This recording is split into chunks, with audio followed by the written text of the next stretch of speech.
Pakistan, Bangladesh, Afghanistan total ముస్లిం దేశాల్లో ఒక చట్టం ఉంటుందన్నమాట. దైవద్రోహం అన్నటువంటి. అంటే వాళ్ళ దేవుడిని నువ్వు నా దేవుడిని నువ్వు విశ్వసించాలంటే నేను విశ్వసించను అంటే గనక నీ మీద కేసు అనమాట. దైవద్రోహం. వాళ్ళ దైవానికి మనం ద్రోహం చేసినట్టు. మన దైవం వేరు, వాళ్ళ దైవం వేరన్నా సరే అది.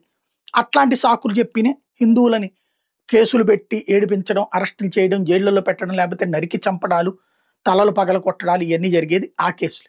భారతదేశంలో అట్లాంటి చట్టం ఏం లేదు. దైవద్రోహం అనేటటువంటిది ఏం లేదు. రాజమౌళి వ్యాఖ్యలు అన్నటువంటిది నేను ఆంజనేయుడిని నమ్మను, లేదు నేను దేవుణ్ణే నమ్మను ఆయన ఓపెన్గానే చెప్తున్నాడు. నాస్తికుడికి బతికే హక్కు ఉంది ఈ దేశంలో. అలాగే తప్పు కూడా కాదు అది. ఈ దేశంలో సనాతన కాలం నుంచి కూడా వ్యతిరేకించి ఇప్పుడు రాక్షసులుగా దేవుళ్ళ చేతుల్లో చంపబడినటువంటి వాళ్ళు ఏంటి? దేవుణ్ణి ధిక్కరించినటువంటి వాళ్ళే కదా, దైవద్రోహం చేసినటువంటి వాళ్ళే కదా. దాన్ని ప్రజలు అంగీకరించారు కూడా. ఆ రోజున వాళ్ళు రాజులుగా సుదీర్ఘం రావణుడికి ఏం బాధ, లేకపోతే కనుక మిగతా రాజులకి ఇప్పుడు నరకాసురుడికి ఏం బాధ, వాళ్ళందరికీ వాళ్ళ ప్రజలు అంగీకరిస్తూనే వచ్చారు కదా. కృష్ణుడికి వ్యతిరేకంగా దుర్యోధనుడు వీళ్ళందరూ చేసిన అరాచకాలను అంగీకరిస్తూనే ఉన్నారు కదా.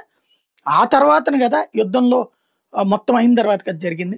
కాబట్టి సమాజంలో మన పౌరాణికాల నుంచి కూడా అవి కనబడతా ఉన్నాయి. కాబట్టి రాజమౌళి నాస్తికుడు.